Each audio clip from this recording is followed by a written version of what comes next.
Welcome to a video on the derivative of a vector-valued function. We can see here that to determine the derivative of a vector-valued function, we need to determine the derivative of each component of the vector-valued function. Let's go ahead and take a look at an example, and then we'll look at this geometrically as well. So if we want to find the derivative of this vector-valued function, the first thing we need to do is rewrite the functions in terms of t in a form that we can easily apply the power rule. So we're going to go ahead and rewrite this as 5t to the negative 2 times the unit vector I minus 4t to the power of 1/2 times the unit vector j. And now we can apply the power rule to find the derivative of this vector-valued function. So we're going to have negative 10t to the negative 3 times I minus, here we'll have 1/2 times the 4, that'll give us 2, and then 1/2 minus 1, that'll be t to the negative 1/2. Let's go ahead and simplify this. We have negative 10 over t to the third, and here we're going to have negative 2, and we'll move this down to the denominator. It's going to be the square root of t times the unit vector j. Now remember, when we found derivatives before, the value of the derivative function gave us a slope at a given value of x. So if we evaluate the derivative of this vector-valued function at, let's say, t equals 1, this will give us a tangent vector to the curve at t equals 1.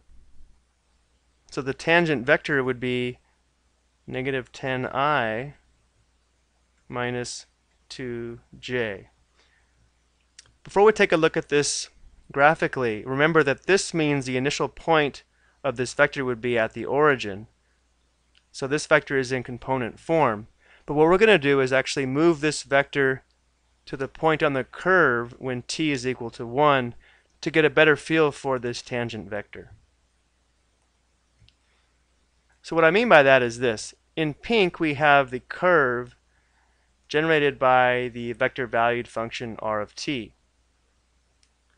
This red vector is the vector generated by the vector-valued function when t is equal to 1, and this blue vector is the tangent vector when t equals 1. Again, remember, in our example we had it in component form, meaning it would be down here at the origin. We just moved it up to the point on the curve when t is equal to 1, and you can see now that it is a tangent vector. Let's go and take a look at another example. Notice this vector has an x, y, and z component, so we'll have to find 3 derivatives. Let's go ahead and do that.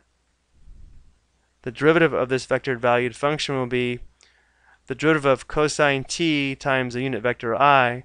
Well, the derivative of cosine t would be negative sine t, so we'll have minus 3 sine t times the unit vector I, plus the derivative of 2 sine t is going to be 2 cosine t times the unit vector j minus 2t times the unit vector k. Now for an illustration, let's go ahead and evaluate this derivative at t equals pi over 2. Well, the sine of pi over 2 would be equal to 1, so we'd have negative 3i plus the cosine of pi over 2 would be 0, so we'd have 0j minus 2 times pi over 2 would be pi, so we have pi times the unit vector k. Or if we wanted to, in component form, it would be negative 3, 0, negative pi. Notice this vector is in component form, but what we'll do graphically is take a look at this vector when the initial point is at the terminal point of the vector generated by the original vector-valued function at pi over 2. So again, in purple we see the curve generated by the original vector-valued function. The red vector is the vector generated by the original vector-valued function when t is equal to pi over 2. And then in blue we see the tangent vector at the terminal point of that red vector. Again, we found it in component form. We just move the initial point to the terminal point of the red vector to give a better illustration of actually what's happening when we evaluate the derivative of a vector-valued function at a given value of t.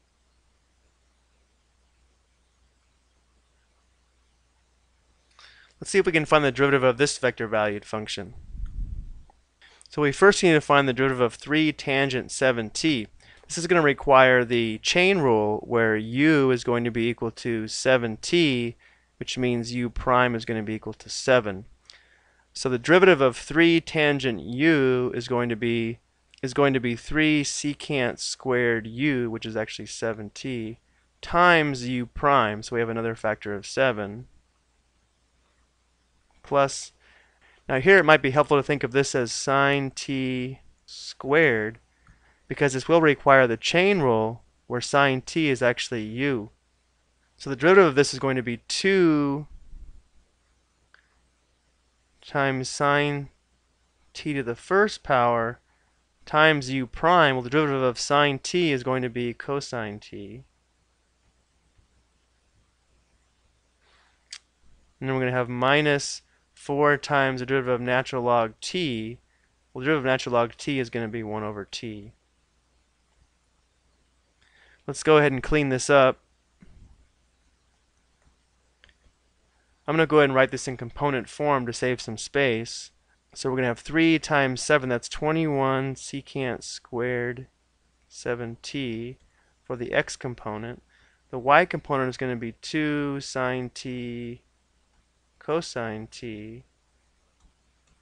And the z component is going to be negative 4 over t.